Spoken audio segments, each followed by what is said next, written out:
seems like we're just gonna get a heat wave the next couple of weeks. It's gonna be interesting. See how that plays out. It's quite chilly here now in the UK compared to how it was earlier. That's really nice.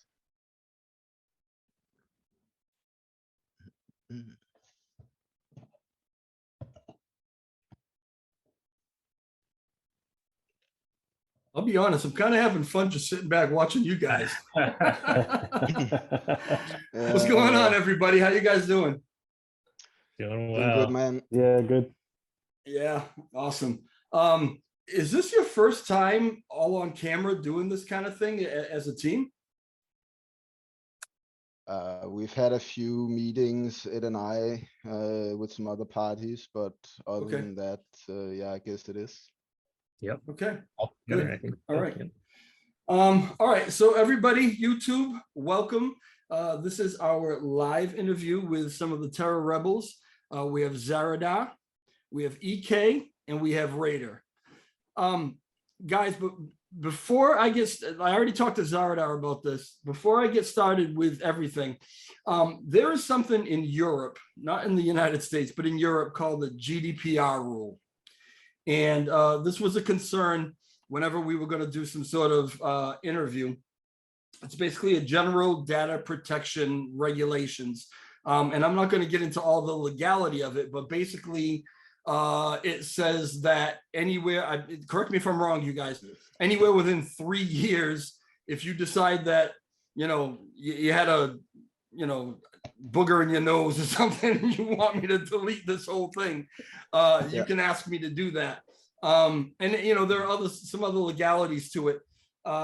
So we weren't sure that we were going to be able to do this, but the gentlemen who are from Europe, and that's Raider and Zaradar, have agreed that they are going to waive this for the duration of this interview. Is that right, gentlemen? That's correct. That is correct, yes. Okay. And I don't have to worry about because he's in Philly. So we're good. All right. Yeah, I just wanted to get that out of the way. I mean, it's just, nothing I've had to deal with before, but I mean, I appreciate you guys bringing it to my attention. And that's awesome. We're a bunch of socialists over here, right? So we have all sorts of funny rules. Yeah, well, I think there are funny rules no matter where you go. You should hear some of ours. You guys are having a bit of a heat wave out in England, yeah? It was. It's cooled down quite a bit now. Thankfully, it got up to 40 degrees in some parts of England. 40 degrees without AC is not fun. Most private homes don't have air conditioning in the UK. Okay, when you say 40 degrees to an American, I think that's freezing cold. No, it's Celsius, 40 degrees Celsius. Ed, what is it like in Philly? Because I'm like maybe 300 miles from you, and we're having a crazy heat wave right now. Definitely. I think today it hit 100 degrees. Oh Fahrenheit, my goodness. So yeah. Yeah. All right. It's brutal out there. All right. Enough of the small talk. These guys wanted to come on. They wanted to introduce themselves to the community, say hi, let everybody know who they are, what they're doing. So I really want to get into some of that. Why don't we start with Zaradar, because he's kind of the voice of all these AMAs that I've been listening to. And to me, he sounds like the Terminator. You don't look like Arnold, but he love the voice. Zaradar, why don't you tell everybody the most, I guess. Yeah, tell everybody what your position is on the team and what it is that you're doing for everybody.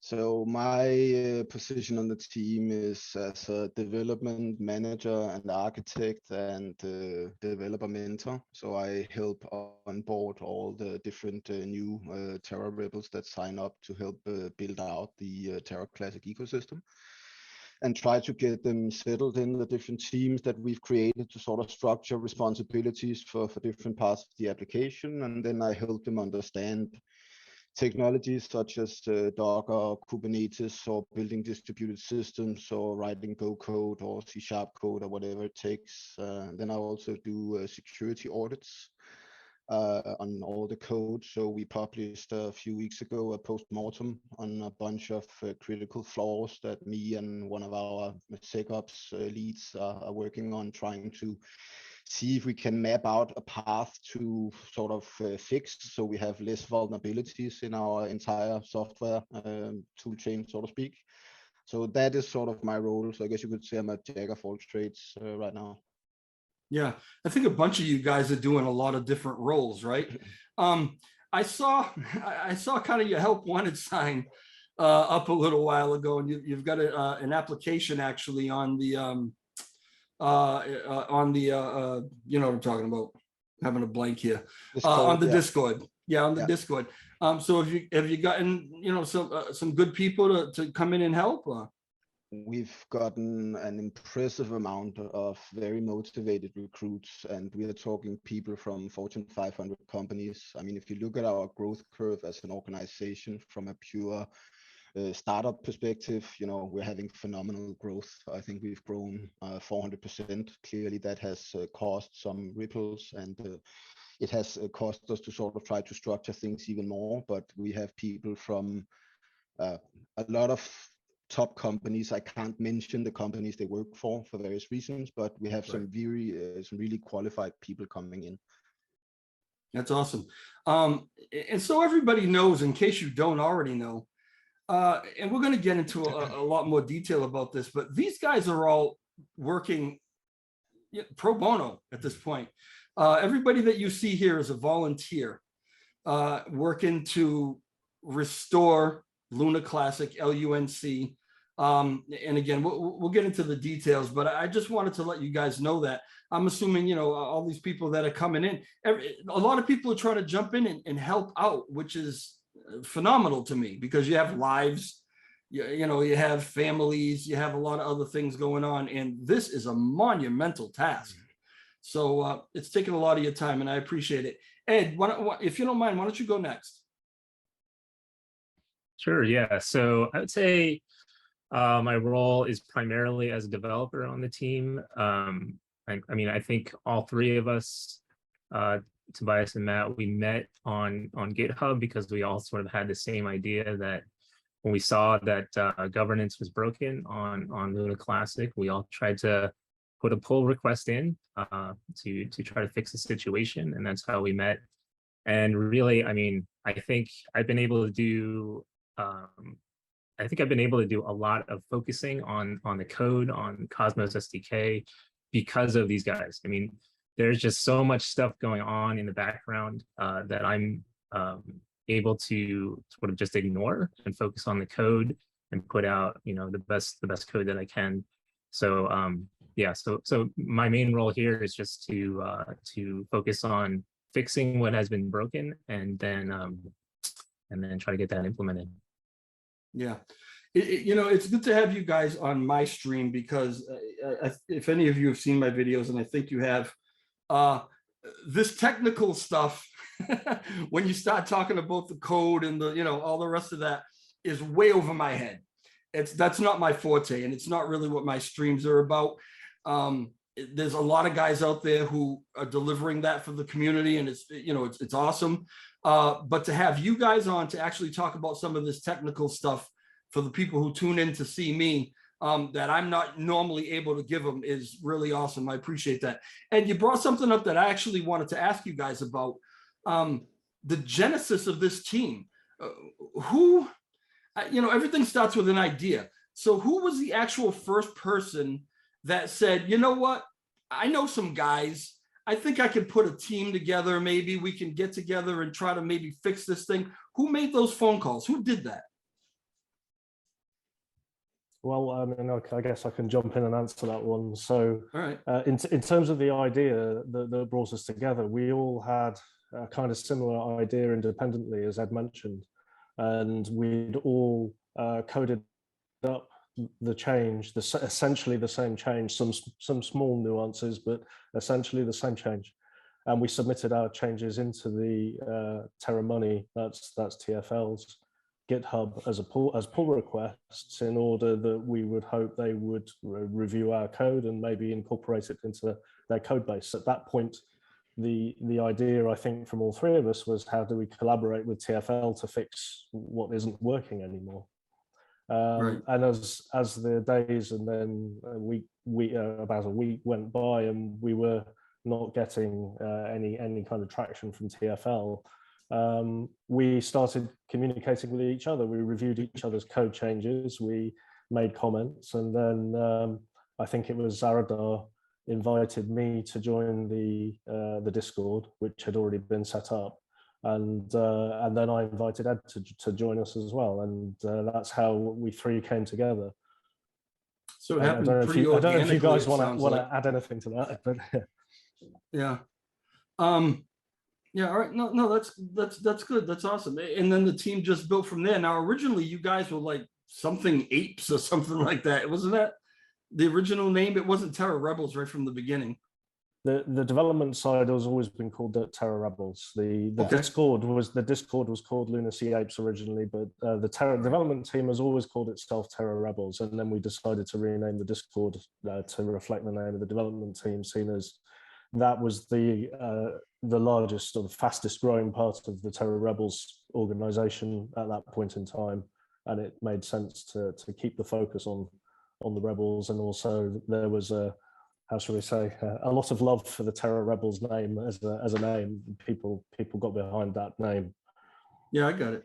All right, cool. I think if I could add a bit to that. I mean, the origin of the Terra Rebels name actually was just pretty random. I was on a business trip in Spain, and I decided to fork the code after the DPEG happened. And I'm a big Star Wars fan, right? So if TFL was the Empire and I had to try to create an uprising, it would only be normal to call it Terra Rebels. And with regards to the Discord server, that is just a random occurrence. I didn't even know anybody on the Discord server. I just got invited in there. And then I started talking with some people, and I figured it was easier for Matt and Ed and myself to communicate in there. So I got them the Discord server link, and then at some point, a lot of people started arriving to sort of talk about how we could fix the problem. And then it got renamed into Terra Rebels. And then I think from that, the organization as a whole was kind of born. Yeah, awesome. Rada, just to keep the continuity, tell it what exactly is it that you do for the team? Sure. Well, I mean, as we just talked about, I started out also on the development team. We were working on how to progress our idea beyond that initial code that we'd all come up with to what is being worked on now. But as the organization grew, we obviously realized that we needed some kind of structure to the organization in order to manage the size that it was rapidly becoming. I mean, we've grown massively in a very, very short space of time. And but we wanted to keep the principles of decentralization alive. We didn't want to put in place a hierarchical management structure. We didn't want it to look like a corporation, because we're not a corporation, we're a body of volunteers. So we came up with the idea of a committee structure, which is our steering group. And I was elected through popular demand to be the chairman of the steering group. And so my role as chairman of the steering group is to ensure that the steering group as a body is active on the important decisions that affect Terra Rebels as a whole. So when a decision needs to be made that affects the whole organization, that decision is made through the steering group, which is a body of representatives of each of the key areas of Terra Rebels. And we vote on the decisions that have to be taken. The decisions are carried by the majority vote. In most cases, if not all cases, votes have been unanimous so far. We're very much aligned in our mission and in our approach. So in terms of the chairman's role of keeping the meetings orderly and organized, it's been a relatively straightforward job for me. But still, we need to have that kind. We felt we need to have that kind of professionalism, that kind of formality, to reflect the professionalism that exists within each of the teams in terms of the key skills within those teams. If you look at our technical teams, as Zaradar mentioned, we have extremely experienced, highly qualified professionals working in those teams, and the same is true in each of our other areas, our marketing team, our operations team.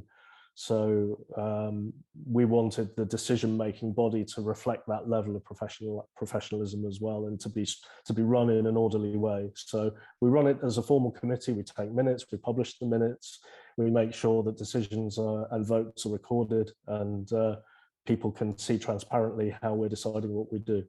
And every month, as you know, we host a public steering group meeting so that the community can get to see the steering group operate in action. And it's to try and give the community access into how we run Terra Rebels. It's what I love most about your team. You go on that Discord and there are a lot of different rooms set up, and you go into any one of them and you're able to get some unbelievable information about exactly what you guys are doing, what you're talking about. Some of these conversations, I think in any other group, these would be conversations being held in a DM somewhere. But you guys put it all out there, right, for everybody to read, for everybody to see. And, you know, listen, I'm sure that there are some conversations that have to go on, you know, on the side. Things aren't necessarily ready to be brought to the public yet because you're still working them out. You want to work the details out. And, you know, we know how people can be sometimes. You give them this much information and they turn it into something totally else. So I absolutely get that has to be going on too. And that doesn't speak against transparency. That just speaks to how an organization works. You know, you'll find that same situation anywhere. There are memos that are sent out to the company, but there are also private emails that go on between people to get to that memo, right? So I get it, I appreciate it, I love it, I really do. Where are we right now? Because there are constantly developments going on, and the questions that I keep hearing questions about, you know, and you guys must be sick to death of hearing them, but when 1.25, when, you know, when this, when that, when $1, when, you know. So just briefly, whoever wants to give it to me, where are we right now? I'll take that. Okay, so we put out a white paper. I think it was like a month or maybe a couple of weeks ago. Things seem to go really fast these days. Put out a white paper. We have essentially taken all of the proposals that have passed governance, and we've looked at them and tried our best to implement them. And the ones that we've implemented so far are the 1.2% tax burn and the re-enabling of staking and delegation. There was another proposal, I think it was for the IBCs, but we've been reaching out to the different Cosmos SDK chain, other blockchains out there talking about re-enabling IBC. And it seems like the situation right now is that, you know, Luna Classic has been hit by a massive, you know, tsunami, hurricane, whatever you want to call it. And there are some dams that were put up, right? So there's like a flood water out there that could potentially still come and devastate Luna Classic again if we open up IBCs. We don't know the exact implications of that. And so what we want to do is, although, you know, that did pass governance, that's something that we do plan on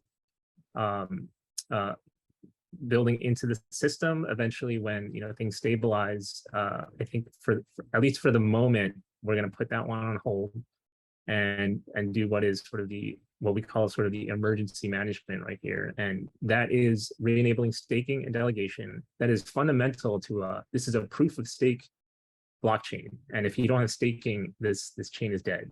Right. And so it is absolutely essential for governance, for fair governance in this situation where we have, you know, millions of new investors coming in. We have old investors, we have new investors, all have the right to vote in this situation, and it's been disabled. And I think that's wrong. And I think what we need to do is re-enable staking and delegation immediately. And then there's the tax code, which is community driven.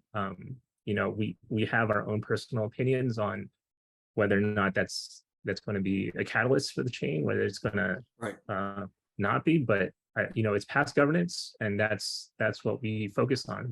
We try to deliver what the community has voted on. And so that has passed the testing stage. So we did test all of our code internally. We put it on a test net. We tested the upgrade. We put all the results in our white paper. It's in the appendix. That same link that the white paper had has the test results as well. And then it came down to a situation where it's like, how do we do this by the book? I mean, we're not trying to, take over this chain or anything. All we're trying to do is implement past governance, support the chain the best that we can. And so by the book, governance would be the right way to go. So we did put out in conjunction with a member who he has helped us in the past, but he has made it known that he is for V1 governance, meaning he represents the Terra Classic community first and foremost. And so I think it was important for him to put this proposal forward. And so we're doing the proper channels here. We're going to solicit right now we're in the solicitation phase. We're talking to validators, we're talking to the community. Basically, we're talking to everyone that would have a part in this, asking for feedback, asking them to do their due diligence, look at the code if they have the technical expertise, tell us if there's anything that they see that could potentially be harmful to the chain. We have asked members of TFL, and I don't want to name them out, but we are talking to members of TFL and asking them to look at the code. Whether they do or not is up to them. We're talking to independent security firms. I think there was one that was suggested by a validator. I reached out to them and I'm asking them do an audit. We're happy to be completely open here. And then I think in maybe the next 24, 48 hours, we're going to put a governance proposal out and have people vote on that as the distribution of V21. Now, if at any point, TFL comes in and says, we want to help you, or we have a different solution, I think we would gladly welcome that. I mean, the whole thing about this is to restore staking and governance on this chain. And so, yeah, I mean, this is really, we're reaching out here. This is not a takeover. This is someone come please help us, essentially. Yeah. Otherwise, we're going to have to do it ourselves.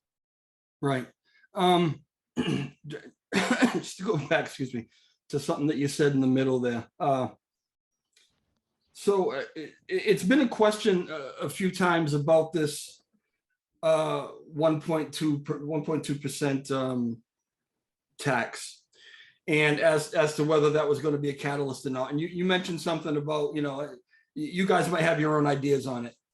And some people have suggested that it's very much not going to be.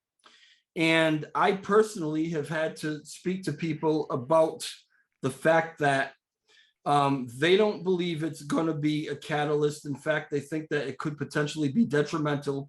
And they don't understand why you guys aren't expressing your views on that and telling people, what the consequences are. And what I had to explain, and you can correct me if I was wrong in explaining it this way. What I had to explain is that that's not your job. What you're trying to do is establish governance, get the validators on, get the system working so that whatever proposals come out and we vote on them, what's going to happen is according to what we vote on. It's not your position to tell the community, well, that's a shitty proposal or that's a great proposal. That's not what you're here for. Am I right about that? Yeah. I mean, if I can take that, I think since our first meeting with the validators, we've been very clear on our view of the effect of the burn tax. With our calculations, the burn tax will take maybe 100 years to actually make a dent in the supply. And we think that as such, it's a good beginning to unify the community, to heal the divide, and basically restore the developer branch of the community that was broken when TFL left. And that is why the burn tax is important in the sense that it will bring things together. And then we have other things we've been working on with our quant team towards sort of looking at implementing solutions that will then increase the burn or deflation of long tokens even faster with regards to the swap mechanism itself, and how we can build what we call the V2 algorithm. Because quite frankly, for me personally, the reason why I got into Terra in the first place was because the swap mechanism was the interesting feature of this particular blockchain. And it was that particular feature that created the supply, and it's also that particular feature that is most capable of burning the supply. Okay. And we've been quite clear on all of this consistently, but unfortunately, people don't always listen. And as we've often said, it's not our role to decide what is done. It is our role to advise, and then it's for the investors and the holders of tokens to basically figure out if they will follow our advice or if they go in some other direction. Yeah, okay. And if I can just add a bit to that as well. Sure. I think the really critical thing, as you mentioned, is that when the community votes on a proposal and it passes, our job is to impartially implement that as the community requested. It's not our job to question something that has gone through the governance process and has passed. Right. There's a process, a current existing process on a forum called Agora, where proposals are kind of discussed in a pre-proposal format, and people get to comment and refine them before they get put into the governance system as an official proposal. And that is the place where the community and potentially members of Terra Rebels will get to advise and give opinions on whether ideas are good ideas or not. But once they get into the governance system and people vote on them, our job then is to put our own personal opinions aside and to be impartial, effective software developers to implement those proposals. Yeah, I got you right, and that's exactly what I tried to explain to someone, maybe even a few people. So it's good to hear it coming from you guys directly. I appreciate that. All right, I want to ask you a question this way. When is this thing completed? When do you say? When do we get to the point where you're like, okay, we did what we set out to do. It's done. We're good now. That is an interesting question, because the concept of done keeps changing as the weeks go by. I think obviously the easy answer is to say that our initial objective, our primary objective, being the restoration of governance and the implementation of the burn tax, which has been successfully passed through governance, that marks a key milestone where Terra Rebels can say that its immediate primary objective has been achieved once that is in mainnet and live, and those features are active. Governance is restored to the community. But as Zaradar mentioned, beyond that, there is a whole raft of potential work to be done, both in the core protocol and in terms of new utility on top of the blockchain itself that will help to bring new life to the Terra Classic blockchain. And I think we all feel that Terra Rebels wants to be front and center as part of those activities. Okay. All right. Yeah. So yeah, obviously once we get the governance going, it's a matter of bringing validators from the first system over to this new system. How many do we need? How many do we think we have? How close are we? You want to take this one, Ned? Sure. So we do have, I guess towards the validator outreach, there are other members of the team that that's sort of their primary focus right now. And so I don't know, I hear from him. And so what he has told me, the last number that I've heard was 46% of the validators are on board. That's of the voting power. And so I guess this does sort of beg some explanation. Each validator, okay, so blocks on the blockchain, they're generated about every 6 seconds, and then one validator out of the set, and right now we have 90 in the active set. One validator puts forward a block, says these are the transactions that have happened in the past 6 seconds. Everyone, please take a look and make sure that this is correct according to your own code. So they all sort of look at the block, they run the transactions, and they come up with this hash, which is just like a string of numbers that represents all the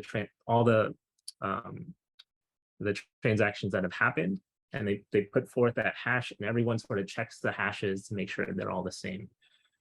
And so what happens is they all have voting power based upon the amount of staked Luna that they either have self-delegated or other people have delegated to them. And that voting power sort of represents how much vote they have in this they call this consensus mechanism. And so if a minority, let's say like less than 1/3 of the validators put forth a block hash that doesn't match everybody else, then they will be essentially that block will be rejected, and if they continue to do that, they'll be jailed, which is mean they can no longer participate in the voting process. Kind of like if it's between 1/3 and 2/3 of the voting power, that's a critical point, because at this point the other validators on the system say something really is wrong here, because more than 1/3 of you are telling me that this is the hash. We're just going to stop. And so the whole chain is just going to halt, and then they go into this loop, and this loop goes on forever until something happens. Either the one group sort of redoes the checks of the transactions and puts forth the right hash, and at the point that 2/3 of the voting power put forth the same hash, that is when the chain will start to move again, and new blocks will be created. And then the ones that haven't, that still are putting forth the old hash, they're going to get slashed and jailed, and they won't be able to participate anymore. So the number here is we need 1/3 of the voting power of the validators to halt the chain. And this is going to essentially, it's going to force like a standoff, right? Because we have 46 right now. If this goes in at this very moment, if this goes in with 46% of the voting power, the chain is going to halt. And this is not unusual, because if we go back to whatever, May 11th, May 12th, when the whole DPEG thing happened, what TFL did was put out a patch that disabled staking and delegation, and they said everybody needs to run this right now. And then 1/3 of the voting power ran it, and the chain halted.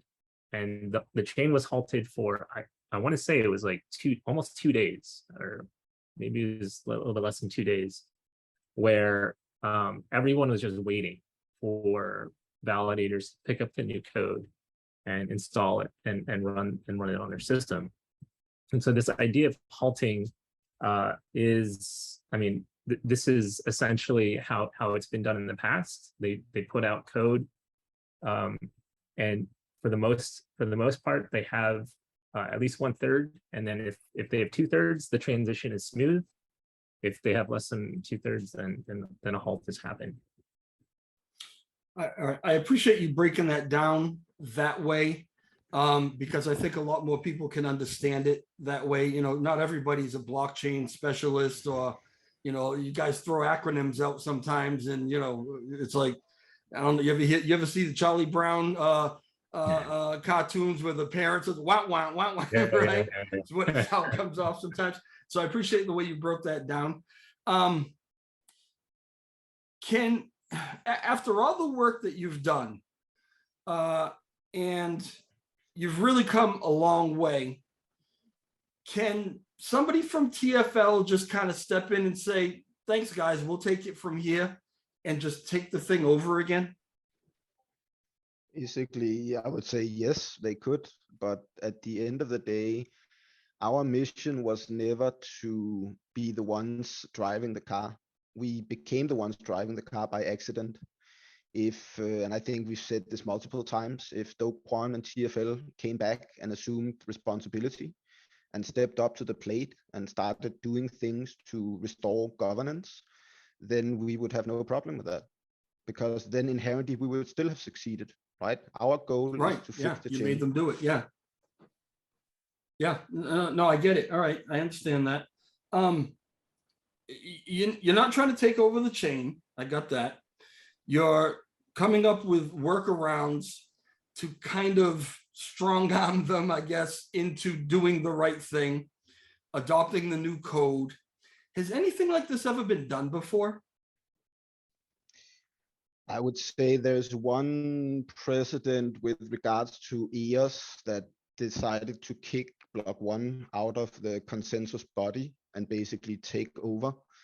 And we are looking a lot at their sort of history and what they did to sort of basically establish a constitution that amounts to an end user license agreement for all parties working with the chain, and ensuring distributed governance is fair, and basically rebuilding their ecosystem after that particular incident. So you could say that their developers didn't leave, they were asked to leave in one way or the other, right? So I guess that is the only real precedent we have in this case. So I've got weird ways of looking at things, right? What you guys are doing basically is, as you say, not taking over someone else's, blockchain, manipulating it, doing some certain things. I mean, I look at you guys like the kind of the Robin Hoods of blockchain, right? Because what you're doing, I mean, I don't know how ethical it really is, right? Going into somebody else's thing and totally changing it around. But the reason that you're doing it is obviously very moral, okay? A lot of people lost their shirt on this one. And what you're doing is not only going to help, new investors, but potentially help a lot of people who lost a lot on that crash, maybe to recoup a little something, okay?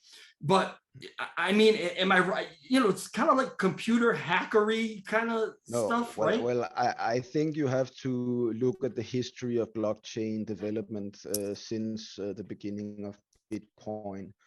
All of this has been based off open source. Pretty much all of the blockchain technologies run under Apache 2 licenses. And I think this is one of the reasons why Matt and Ed and myself had such an easy time getting together. We're all used to working in open source ecosystems. I've been doing it for years. Most of the code I produce at work, I produce as open source on GitHub, so anybody can review the code that goes into my company's business systems and so on. We live and breathe open source, so it becomes sort of natural for us to do that. Okay. And that's also why I don't think there's any real ethical concerns here in that sense, because I mean, at some point we're just helping these guys fix the problem because they're not here to do it. Yeah. I mean, Do Kwon said he's going to help out in any way that he can, right? Have we heard anything from him? I mean, I know that you said that, there are some people over at TFL that, their names will go unmentioned, but they're kind of helping out. Have we heard anything from the top guy other than that tweet? Not to my knowledge, but I No, also have the not opinion really. that he probably can't really speak to the public that much due to whatever legal backlash he's currently focusing. So quite frankly, I just have empathy for his situation. I think he tried to do something that he thought was smart. It backfired. This happens. It was unfortunate. But right now he's probably in a situation where he can't do a lot. And that's just how it is, I think. I was actually kind of surprised he even came out with the tweets he came out with for that very reason. I thought he would have been a lot quieter about things. So I was surprised when I saw him come out and say the things that he said. I wonder if that was actually against advice or whatever, but I don't know. We'll see what happens. Maybe can I jump in on that? Because like it's been interesting where in the beginning when we started this, we were reaching out constantly at across many different channels to get some sort of response, and it's only been recently that we've been getting some communication lines open, and these are like to people who talk to GoFund. This is not like some like they were present during this the DPEG event. They were active in trying to save the chain, and now we've been able to open up lines of communication. And what's surprising to me is like they're telling us like, oh yeah, we talked to GoFund, blah blah blah, and then they're saying to us, but hey, here's a little patch that you should do. And so it signals to me that like, well, why don't you just, to me, it's like, well, why don't you just do it yourself instead of giving it to us? And so that's sort of I guess a flag that, what, we can't, something is holding us back. We cannot touch this chain. Here you go, type of thing. So. Yeah. All right. I had a question from someone on Twitter. All right. I'm going to read to you guys, and any one of you can pick it up if you want. Because I had put out a Twitter and asked, hey, if anybody has any questions, anything that you could ask, what would you ask? And I got a question from Hoplite, you guys might be familiar with. It says, I guess if I were going to ask one question on the behalf of the community, I would ask, how is the Terra Rebels DAO doing? Is official custody for LUNC with the DAO in works from our TFL contacts, or just a semi-permanent stewardship? I think I'll let Matt answer this question. Yeah, I think that's just a misunderstanding of what the purpose of our DAO is. Our DAO has got nothing to do with custody of the blockchain or Terra Classic. Our DAO is about how we run Terra Rebels itself as a decentralized organization. So once we get beyond this period of voluntary work and we move forward beyond to start creating value on top of the blockchain, we need to have a legal structure where we can operate as an organization, and people who want to continue operating with us will work in collaboration with that operation through a DAO, and the DAO will ensure that all members of the Terra Rebels organization will get to vote on the way that Terra Rebels is run and operated, and the decisions that are made through a governance structure similar to the Terra Classic blockchain, but its purpose is purely for deciding on how Terra Rebels itself is operated. And we would hope to be able to build that DAO, the technology behind that DAO, on top of the Terra Classic blockchain itself as a smart contract.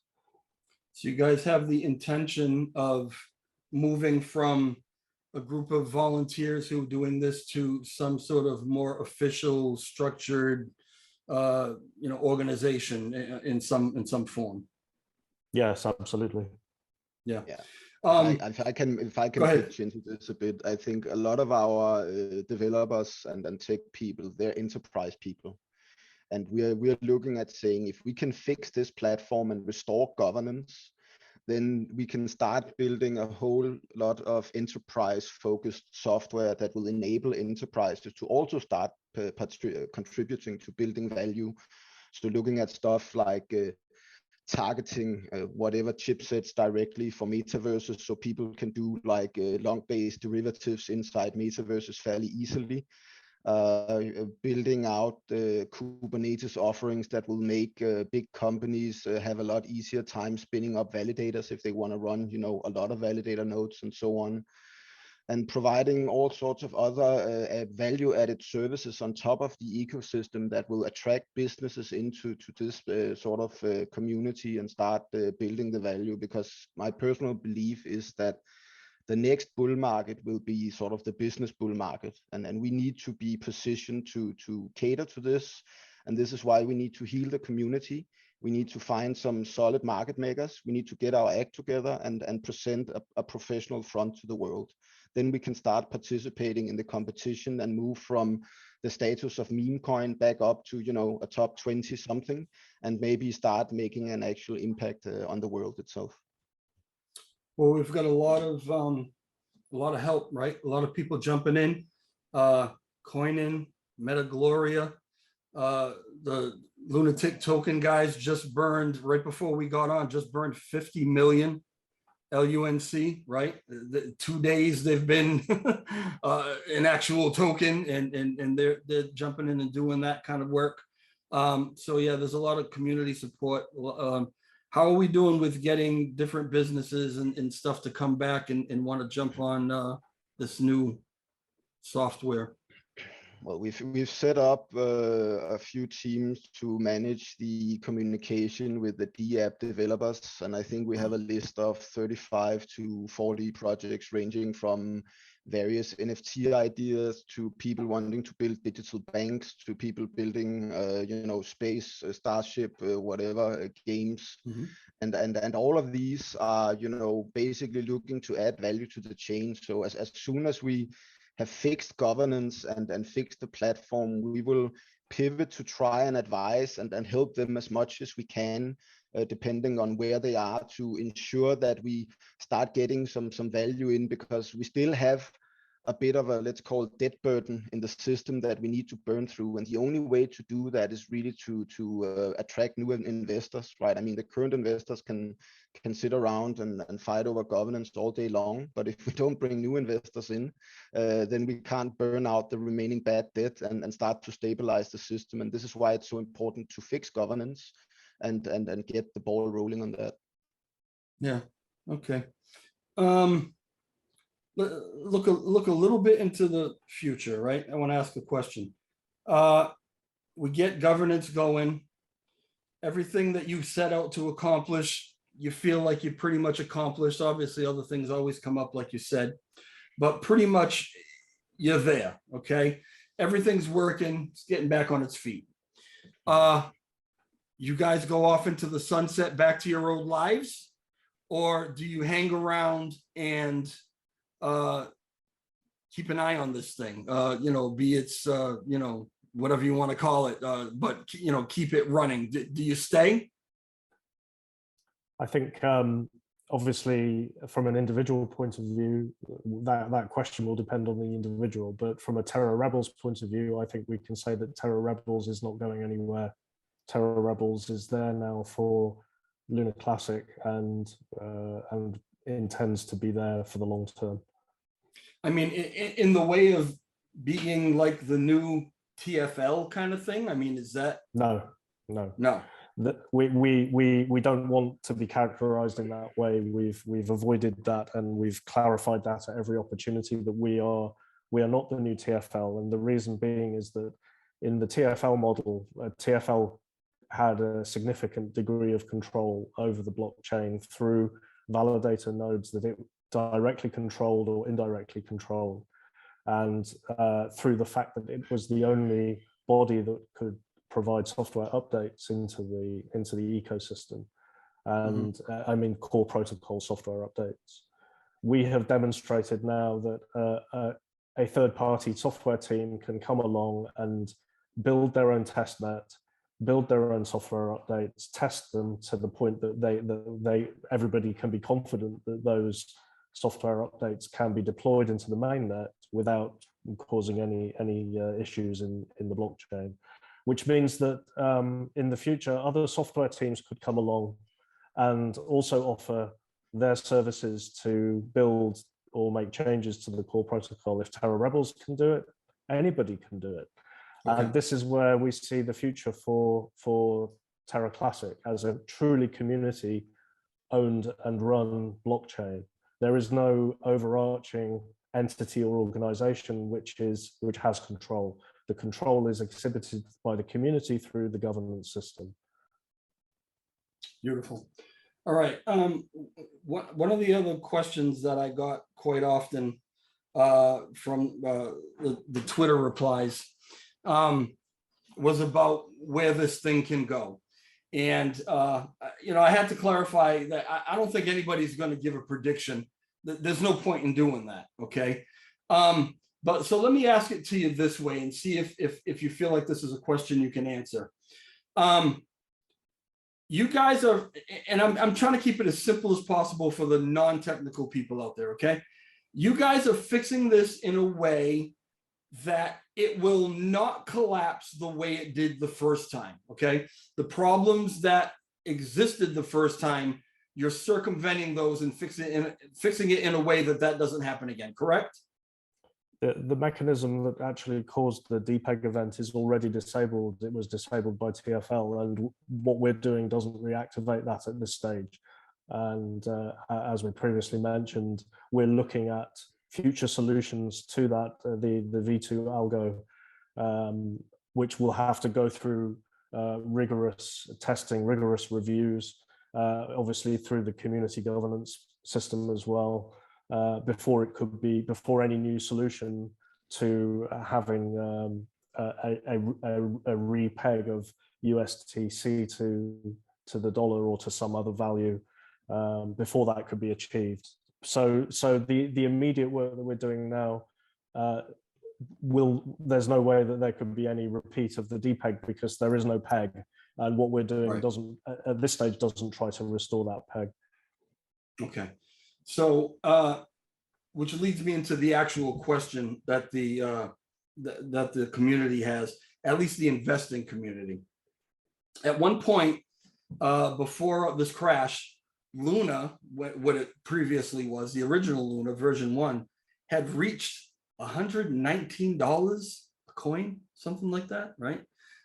Before the crash, it was 80 something dollars, maybe a coin. Then we saw it go down quite a bit, 4 zeros and 1 6. Where is it today? It's been hovering around 4 zeros 9, 3 zeros 1. It's right around there, yeah, still. Somewhere around there, yeah. 4 zeros 1, I think, something like that. Yeah. Why? Here's the question, and it might sound like a silly question, but it's a question I keep getting a lot. Why, if we are fixing this thing and hopefully making it better than it was, why are we looking at expectations of, well, maybe we can get to a penny? Oh, $1 is crazy. Why are we looking at such low numbers when, if we're fixing it better than it was, this thing used to be up to 119 bucks? It's a factor of the minting of Luna that happened during the DPEG. So we now have a total supply of something like 6.9 trillion Luna, and that obviously when you go from, what was it, 300 and something million Luna to 6.9 trillion Luna, then the value of each individual coin is diluted massively, and that's the effect that you see in the price. But what, Matthew, with all these burn initiatives and the community is still strong and everything that you guys are doing, what if we get it back down to 100? What if we get it back down to close to where it was? I think 3568 called for what? To get it down to like 10 billion? Is that what, something like that? I think if I can offer some perspective on this, I think that the problem in a nutshell is that right now all the tokens are distributed between a fairly limited amount of holders, right? It's maybe like 100 wallets that owns the majority of the tokens. These guys will be incentivized to hold on to them for as long as possible. That means that even once we start restoring the swapping mechanism, if we can fix the algorithm, once business comes in, that'll push up price a bit, but then they will start selling into that sort of uptrend. And that will keep price increases suppressed for a while, because we basically have to burn through somewhere around $10 billion worth of debt. As soon as we do that, we will see quite an interesting reversal, not unlike what Do Kwon actually hinted at one point, if I'm not mistaken, where we will see that Luna or Lunk could basically go to higher than potentially $100 if enough money came into a newly pegged system that had a swap feature like the one that was built, right? But it's just going to take a lot of time, because a lot of tokens were printed people are going to hold on to them to sell. They're not really being activated for business reasons. So that the capital isn't really flowing around in the system. And that makes the capital system less frictionless, so to speak, which means that it will take some time to burn through this before it becomes more frictionless and more efficient as an actual cash system. And once this happens, then price will start going up. And if more business comes in, then yeah, I mean, eventually we could beat the all-time high, but it won't happen if everybody's sitting on 1 billion tokens for waiting for $1. Then it'll just be another Doge moment where we'll go to something and then we'll crash back down to whatever. Yeah. So I mean, I guess the obvious question from that is, what's going on with CZ and all of what he's holding? What do you think he's holding it for? I asked the same question to the Lunatics Token guys, and they had the same expression on their face that Ed has right now. But what do you make of that? What do you make of all of that he's holding, and what's his plan? I guess you're referencing to the Binance wallet. Yeah. Yeah, so I mean, in general, most sexters, they have a hot and a cold wallet for all user funds. So the Binance wallet is not CZ's wallet. It is the sum of all user long on Binance. It's the biggest exchange on the planet. Makes sense. They have a large amount of the tokens on store. And this is also why it will take some time to get to $1, because all of these are basically investors, right? And they might not necessarily be long-term holders, but that's something that we're also trying to encourage them to become. Because at the end of the day, if we can flip some of these trader whales to long-term holders and help or make them help build out the ecosystem, then that will also help the overall, state of things, so to speak. Mm-hmm. I've seen you guys get that question a lot in the Discord, and I've seen Zarada answer it the way he just answered it. But not everybody's in the Discord, so I wanted to give you the opportunity to get that out to everybody else, and that's awesome. I appreciate it. I don't know if you guys want to speak on this or not. I'll leave it up to you. There's some weird stuff floating around with maybe what I would classify as maybe conspiracy theories, rumors, negativity, FUD, whatever you want to call it. And I know you know what do you want to address that at all? Well, I mean, yeah, you go ahead, Matt. Okay, I was just going to say that, welcome to the internet. Yeah, I was going to say the literal same thing. I think, when a group of people get together and try to do something good, there will always be detractors from that. And, no matter how good your motives are, no matter how much you try to present your actions in a positive and transparent light, there will be people who don't trust what you're doing for whatever reason. And, where we see blatant publication of misinformation, we do our best to counter that by publishing the correct facts. But where it's just kind of typical internet flooding, we just try not to engage with it, is our policy.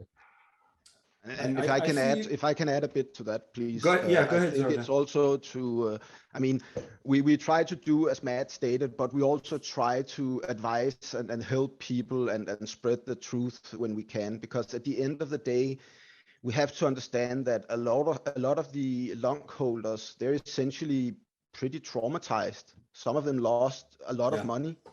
It is perfectly natural for them to be upset. And I mean, all of us in Terra Rebels are professionals. We've all tried having a pissed off customer who had a bad day, and we try to treat it as such. Sometimes these things escalate a bit. We try to put whatever time we can into to helping people. And if we can't help them, we try to just disengage to not, make their situation any worse or any different. And then we focus on trying to fix the things that we can fix, because we know we can't save everybody, right? That's not our intention. Our intention is to fix the platform and then enable everybody to save themselves, because that's really how life works at the base layer. Yeah.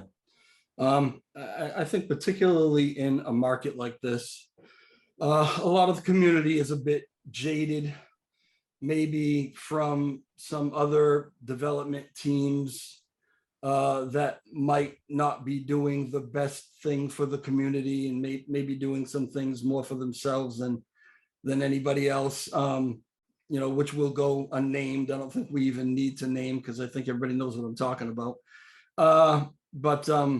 Yeah, so, you know, people are jaded, people are cautious. I get that part of it, okay? But I see you guys putting your faces out there. I see you doxed. You know, we know about you. I see you taking of your life, you know, where you could be spending it with your family and, you know, out doing whatever hobbies, you know, whatever it is that you want to do. And it's been, what, a couple months now? It seems like it's got to be every spare moment you guys have, you're working on this.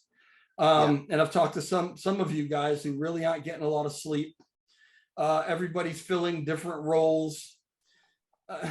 I mean, when I see the negativity, I try to understand it from a certain perspective, from the perspective coming from whoever it is that's kind of spewing the negativity. But I also don't really understand it on a bigger level, because how can we look at what you guys are doing, what you're even doing today and what you've done in the past, and have any question about the intentions, and not have, and have really anything but appreciation for what you've accomplished. I personally wasn't invested before the crash. I'm one of those guys who said, I wish, you know, I was invested before the crash, because some people got in really low and, you know, made a killing, and then, you know, like, okay, they got screwed, but here's a second chance at it. So, you know, now I'm invested. And if it stays where it is, I'm not going to make any money. I'm an investor. That's what I'm in this for. But if it goes up, if the price goes up, I'm going to do okay. And you guys are the guys who are responsible for that. It's going to be an unbelievable weight. So I appreciate you. I think a majority of the community appreciates you. Yeah, you're not going to make everybody happy.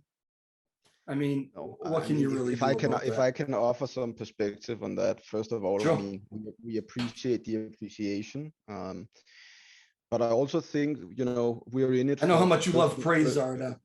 Personal reasons, right? I started my journey into blockchains at the end of 2015.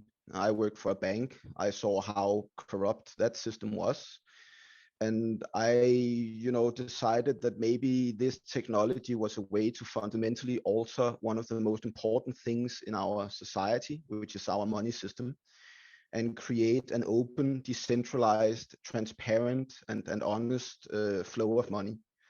And I have proof of work for this that dates back to 2016. So I can actually, you know, prove that the intentions that I try to instill in Terra Rebels date back to that path. Because for me, everything I do is basically, you know, a work of affection. I put in the hours because I want to make the world a better place. And my reward in that is getting to try to do that. That in itself is quite a remarkable thing to try to do. I don't claim to be any sort of special person or better than anybody else, but that is what I want to spend my life on, because quite frankly, I think we have to change the way crypto and blockchain works. We've had a long time of egos and capitalism and all of this, but now we need empathy and compassion.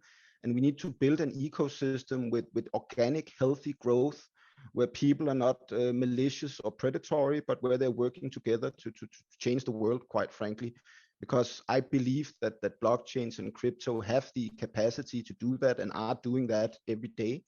But right now, blockchains is in sort of an existential fight about whether or not it's going to be Swift 2.0 owned by Wall Street, or it's going to be this open, transparent money market for everyone. And for me, Terra Rebels is very much in the business of the latter, to ensuring that it's the people who own the future money system and not the, you know, super rich. I mean, that was one hell of a speech. I've given it a lot of times for a lot of investors over the years. Very sweet. Maybe I can jump into here. Go ahead, Ed. Because like when I look back at these past 2 months, my behavior is completely irrational. I have a story because like, a couple of years ago, I got my credit card bill and it was like a $5 charge from Amazon Web Services from when I was at my old job. And I called them up, and I mean, the long story short was like, I couldn't cancel this. I couldn't get my money back for like this $5 charge. And I spent, I don't know, maybe like 20 hours on the phone with Amazon, with my old employer, with the credit card companies trying to get this right. And I was like, this is not even worth it. This is like $5. This is not worth it. And then like my wife was like, no, you went this is about the principle, right? You went this far, just see it through. And then this whole thing happened with Luna Classic, and it's completely irrational. And I'm spending like, 80 hours a week trying to fix this thing. But it's really about the principle. It's like, this is what happened was wrong. The crypto space, this is rug pull after rug pull. And like the principle of it is like, this is a place that I found that I could make a difference, make an impact. And there's like, it's not just my wife that's saying, just keep going. It's like 5,000 people on Discord, saying, this is right. This is what needs to happen. And so, so that's what's driving me right now. It's completely irrational. I agree, but it's the principle of it. This needs to happen. Yeah. What is that feeling going to be like when this actually works? Everything that, everything comes to fruition, all the culmination of all the hard work, when you can actually put your feet up and say, we did it. I know what I'm going to do. What's that going to, I'm sorry? I know what I'm going to do. I'm going to sit under a tree in a forest and touch the grass. Some of us got that. That's awesome. Listen, thank you so much, guys, for being here. Is there anything else that you wanted to get out to the community before I let you go that we haven't covered yet? Oh, I think we're good. I'm tired, so it's fine. Yeah, well, yeah, it's late where you guys are, right? It's going to be 10, 11 o'clock. Yeah. Okay. All right. All right. Awesome. I'm going to let you go. I really, really appreciate you being here. There's quite a few people in the chat. Unfortunately, I'm not good enough to talk to you and get to that at the same time, but we'll get a little better with it as we go. So thank you for being here.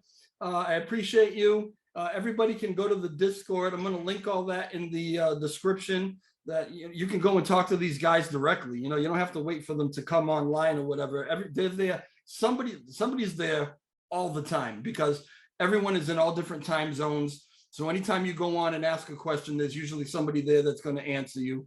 Yeah, we appreciate you. That's the last thing I have to say. So thanks for being here. Have a great night. Yeah. Have a good evening. Bye. All right, guys. Bye.